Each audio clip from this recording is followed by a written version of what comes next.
Yes Bharat prime time पे तशीष शुक्ला में आज हमारे लिए बड़ी गौरव की बात है कि मध्य प्रदेश विधानसभा में कांग्रेस के नेता और विपक्ष के नेतृत्व करने वाले उमंग सिंगार जी हमारे साथ हैं। मैं उनका यश भारत में स्वागत करता हूं। उमंग जी का पहले मैं आप लोग भली भांति उमंग सिंगार जी को वन मंत्री के रूप से भी जानते होंगे और राजनीति इनके परिवार में बहुत वर्षों से हो रही है और युवक कांग्रेस की जब राजनीति में से सक्रिय होकर ये आज यहाँ तक पहुँचे हैं। उमंग जी, आपसे पहला सवाल ये है कि जो वर्तमान परिदृश्य में कांग्रेस का संगठनात्मक ढांचा है वो आप लोग मजबूत करने के लिए हर संभव प्रयास कर रहे हैं और ऐसे में भारतीय जनता पार्टी का जो सदस्यता अभियान चल रहा है उसको लेके आज विधायक अजय बिश्नोई का एक ट्वीट आया है कि हमारे पास एक मैसेज आया है कि आपकी आईडी से हम आपकी आईडी रहेगी, सदस्य हम बना के देंगे। तो यह इस पर आपका क्या कहना? अभी मुश्किल से कुछ देर पहले ट्वीट आया है। देखिए, पार्टी कांग्रेस तो पहले तो यही कहना चाहूँगा कि पूरे संगठन पे फोकस है और आने वाले 2-4 दिन में प्रदेश कांग्रेस आपको एक नई ऊर्जा के साथ, नई टीम के साथ दिखेगी। रही दूसरी बात बीजेपी का सदस्यता अभियान, आज ही उन्हीं के विधायक ने कटाक्ष किया है, चाहे उनके विधायक हो पूर्व या वर्तमान हो या कई लोग हुए, कई वायरल हुए वीडियो आपने देखे कि कर्मचारी नगर निगम के उज्जैन में बना रहे सदस्य कोई। और बिश्नोई जी की बात तो ऐसा लग रहा है कि बीजेपी ने अपनी बीजेपी की सदस्यता किसी ठेके पे दे रखी है, ठेके पे मेंबर बने वो बीजेपी को जमा कर दे। तो BD शर्मा जी को ये कहना चाहूँगा कि वो हमेशा ये कहते हैं कि झूठ है, लेकिन जब आपके लोग ही कह रहे तो अब तो स्वीकारो। तो अब BD शर्मा जी बताएं कि ये कॉन्ट्रैक्ट भाजपा का सदस्यता किसको दिया, बताएं बीजेपी। आप विधानसभा में कई वर्षों से प्रतिनिधित्व कर रहे हैं, अब पहली बार आप विपक्ष की भूमिका में, और मध्य प्रदेश के विधानसभा का अपन इतिहास देखें तो कांग्रेस के विपक्ष के नेता हमेशा अर्जुन सिंह जी थे, दिग्विजय सिंह जी थे, और आप उस पद को दायित्व का निर्वहन करते हुए आपके पास बहुत सारी जिम्मेदारियां रहती हैं। तो विधानसभा का जो सत्र अपन देखते हैं हमेशा जितना लंबा होना चाहिए, डिस्कशन होना चाहिए, वो अचानक ये कह के सरकार स्थगित कर देती है कि हंगामा कर रहे हैं विपक्ष। तो इसमें सच्चाई कितनी है? देखिए आशीष जी, अगर आप भी मीडिया से हैं और मेरे ख्याल से 20 साल के अंदर पहली बार ऐसा हुआ कि बगैर विपक्ष के हंगामे के सरकार को ये सत्र स्थगित करना पड़ा। तो सरकार डरी हुई है, सरकार जनता के सवालों के जवाब देना नहीं चाहती, विधायकों के जो सवाल है जनहित के अंदर उस पर चर्चा नहीं करना चाहती, विधायक अपने क्षेत्र के विकास की बात करना चाहते हैं, उस पर भारतीय जनता पार्टी मुख्यमंत्री जी बात नहीं करना चाहते। मुख्यमंत्री जी तो अब मुख्यमंत्री जी मोहन यादव की जगह अब तो मोहन यादव हो गए, वो तो हर मुद्दे पे मौन रहते हैं। तो मैं तो मोहन यादव जी को ये कहना चाहता हूँ कि चाहे प्रदेश के विकास के मुद्दे हो, चाहे अपराध की घटनाएं घट रही है, अभी आपने ड्रग इतना सारा पकड़ा, गुजरात पुलिस पकड़ रही, गृह विभाग आपके पास है, और आप ब्रांडिंग कर रहे यूपी बिहार हरियाणा में। तो अभी मुझे जानकारी मिली कि वहाँ पर पर्यवेक्षक बन के गए हरियाणा में। तो एक पर्ची वाला दूसरे पर्ची वाले मुख्यमंत्री को चुनने जा रहा है। प्रदेश की हालत ऐसे है। अब मोदी जी और अमित शाह जी ने क्या आंख पे पट्टी बांध के मुख्यमंत्री बनाया है, ये तो दोनों ही जाने। आप वर्तमान में जो अभी लोकसभा के परिणाम आए, विधानसभा के आए, उसके बाद आपको ये महत्वपूर्ण जिम्मेदारी दी गई, तो ये बात भी सामने आई कि एक नए युग की कांग्रेस में शुरुआत हो रही है। जिस प्रकार से आपको विपक्ष का नेता बनाया और पटवारी जी को प्रदेश कांग्रेस का अध्यक्ष बनाया, आप लोग तो युवक कांग्रेस के समय से साथ में। तो ये नए युग की शुरुआत में आपको क्या क्या चुनौतियों का सामना करना पड़ रहा है कि कांग्रेस को बूथ स्तर तक पहुंचाने के लिए आपकी क्या क्या रणनीति है? जैसे कि बहुत दिन हो गए इनको जीतू पटवारी जी को बने, लेकिन अभी तक प्रदेश कांग्रेस के पदाधिकारियों का गठन नहीं हुआ है। इसी प्रकार अपन लोकल स्तर पर भी यहाँ तो संगठन पूरे नहीं बनते हैं, उसके कारण नीचे वार्ड और बूथ तक आदमी को मोबिलाइज नहीं हो पाता पद से। तो इसके लिए क्या रणनीति बनाई है? निश्चित तौर से राहुल गांधी जी ने एक हम दोनों को मौका दिया, जीतू और मुझे, और महत्वपूर्ण जवाबदारी है।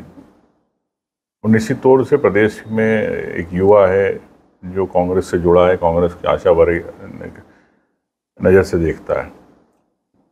तो मैं आपके चैनल के माध्यम से विश्वास दिलाना चाहता हूँ उनको कि कांग्रेस में हर व्यक्ति को सम्मान मिलेगा, हर व्यक्ति को आगे बढ़ने का मौका मिलेगा। ये मैं जवाबदारी के साथ किया। रही बात, चूँकि कई चीज़ें भी चुनाव चलते रहे, कई कारण रहे, तो मैंने आपसे पूर्व में कहा कि 2-4 दिन के अंदर प्रदेश कांग्रेस दिखेगी नई ऊर्जा के साथ, नई उमंग के साथ, तो निश्चित तौर से उसको कांग्रेस का लाभ होगा। तो उसमें जो आप लोग युवा हैं, आप पटवारी जी, तो जो संगठन बनेगा उसमें बुजुर्गों का भी स्थान रहेगा कि सब वर्गों माने हर उम्र का ध्यान दिया जाए? कि जो वरिष्ठ है उनका भी स्थान रहेगा, नए युवाओं का भी स्थान रहेगा। आगे आप जब विधानसभा को लेके आप जब पूरे प्रदेश में आप दौरा कर रहे हैं, ऐसा लग रहा है क्योंकि आप जबलपुर अभी महीने भर में दूसरी बार आए, तो क्या पूरे प्रदेश में आप लोग का दौरा होगा? पंचायत स्तर तक करेंगे कि शहर स्तर तक के संभाग स्तर तक? देखिए, जहाँ जैसी स्थिति है, चाहे लोगों की समस्या हो, चाहे मैदान में जाके हमें लड़ना पड़े, लोगों की आवाज़ उठाना पड़े, तो जहाँ भी जाएंगे पूरे स्तर पर जाएंगे और न्याय मिले। महत्वपूर्ण है पार्टी का कार्यकर्ता मजबूती के साथ खड़ा रहे, पार्टी के कार्यकर्ता को सम्मान मिले, ये सोच के मैं दौरा कर रहा हूँ। अब आप जब विपक्ष के नेता हैं विधानसभा में, तो आज आपके विचार से जो मध्य प्रदेश शासन भाजपा की काम कर रही है, उसमें क्या क्या खामियां आपको समझ में आती हैं और उससे जनता कितनी परेशान हो रही है? उसमें क्या क्या सुधार के लिए आप प्रयास तो करते ही हैं, लेकिन आप किस नज़रिए से ठीक करना चाहते हैं सरकार को? क्योंकि मुख्यमंत्री के बाद समान स्तर पर आप खड़े हैं और आपकी बात सुननी भी जाएगी, तो उसमें आपको क्या क्या लगता है कि अभी जनता कहाँ कहाँ परेशान है? देखिए, आखिर 2 चीज़ें कि रही खामियां ही खामियां हैं, अच्छाइयाँ तो मुझे दिख नहीं रही है। और बीजेपी उस दौर से गुजर रही है जिसके अंदर एक अहंकार है, घमंड है सत्ता का। उसे विपक्ष की आवाज़ से कोई मतलब नहीं। विपक्ष की आवाज़ जनता की आम आवाज़ है जी। अगर हमने बात करी कि नल जल योजना में, जल मिशन में घोटाला हुआ, अभी केंद्र सरकार ने पूरे देश का पैसा रोक दिया। 20 से 30 हज़ार करोड़ का घोटाला है प्रदेश में। लोगों के घर में नल नहीं गए, पानी नहीं मिल रहा, लेकिन सरकार उस पर जांच ही नहीं कराना चाहती। ठीक है, हम लोगों ने बात करी, जांच की बात करी, लेकिन क्या वो जांच निष्कर्ष पे पहुंचेगी? किसान प्रदेश में परेशान है। किसान को आज सोयाबीन का सर्वे नहीं हुआ, मुआवजा नहीं मिल रहा। सोयाबीन खरीदी को लेके शिवराज सिंह दिल्ली चले गए और वहाँ से कहते हैं हम पूरा खरीदेंगे, लेकिन जब पॉलिसी बनती है तो सिर्फ 20% खरीदने की बात हो रही है। एक एक दाना क्यों नहीं खरीदा जाता किसान का? तो कहाँ किसान की सरकार है? रही आज 70,000 से ज़्यादा शिक्षक परेशान हैं, सड़कों पे हैं, उनके परिवार के बारे में नहीं सोचा जा रहा, उनकी नौकरियों की बात नहीं की जा रही। कई है, बैकलॉग की भर्ती है। तो जैसे मैं वही कहना चाहता हूँ कि सरकार की कमियां बहुत है, खामियां ही। अच्छाई क्या है? अच्छाई कि 350 करोड़ का अगर आप चार्टर प्लेन खरीद रहे हो। अच्छा ही है कि आप आपके लिए हेलीकॉप्टर खरीद रहे हो। अच्छा ही है कि आप जनसंपर्क में आपके मीडिया के माध्यम से विज्ञापन देके ब्रांडिंग कर रहे हो। अच्छा ही क्या है? अच्छा ही यही है। तो ये खुद के लिए कम्बल ओढ़ के घी पी रहे पूरी सरकार, और कान के अंदर सबने रुई डाल ली है। इन्हें जनता, आम जनता से कोई मतलब नहीं प्रदेश की। जो इस बार के विधानसभा चुनाव आए हैं, तो ऐसी उम्मीद तो नहीं थी। आज जैसे हरियाणा में भी जो परिणाम आया, हरियाणा में तो ये लग रहा था सरकार बन रही थी। ऐसी कहाँ चूक हो जाती कांग्रेस से कि एकदम माहौल बनते बनते किनारे से निकल जाना पड़ता? ये चूक की भरपाई।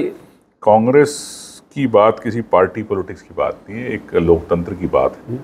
और मैं समझता हूँ कि देश विश्व का सबसे बड़ा लोकतंत्र है और लोकतंत्र हर व्यक्ति के वोट पे जिंदा है।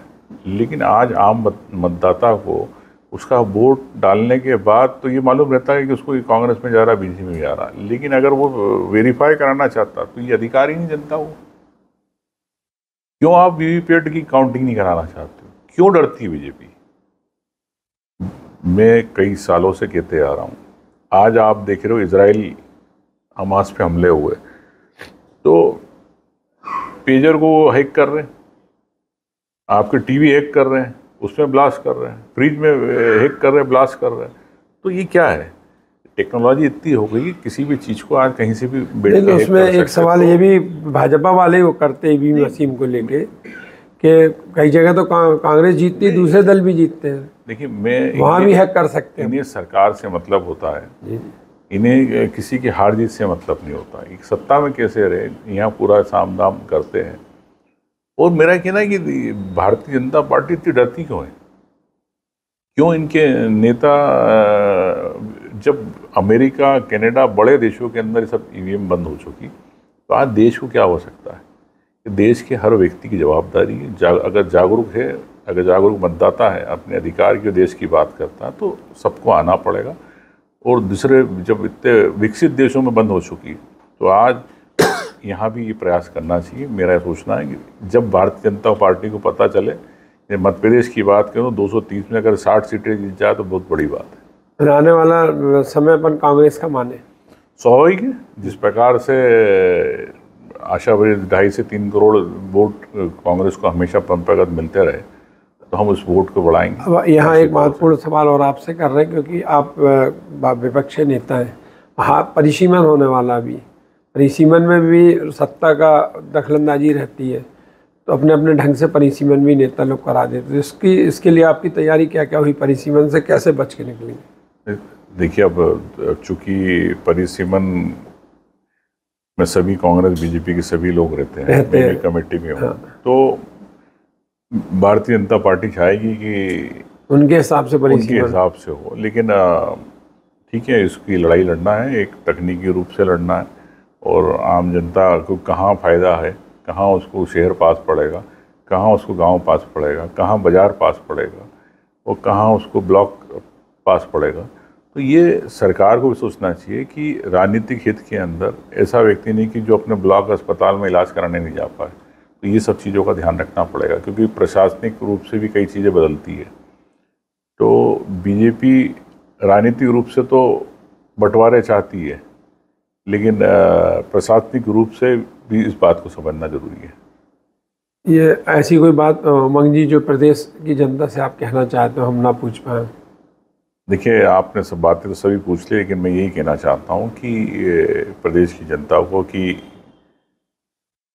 हर व्यक्ति अपने घर के गांव की बात करता है, लेकिन प्रदेश में क्या चल रहा है, चाहे हम विपक्ष में हो, चाहे पक्ष में जो बीजेपी हो, क्या कर रही है, इसको भी आप ध्यान से देखें और समझे कि हमारे हित की लड़ाई लड़ी जा रही कि नहीं लड़ी जा रही है। अगर हम गलत हैं तो हमारे बारे में हमें सुझाव दें, और अगर सरकार गलत है तो सरकार के सामने आके उन सरकार को भी सुझाव दें, चाहे हमारे माध्यम से देना चाहे चैनल के माध्यम से, लेकिन अपनी बात घर से, गांव से, प्रदेश की बात होना चाहिए। ये मेरा कहना प्रदेश के लोगों को। ये थे हमारे साथ उमंग सिंगार।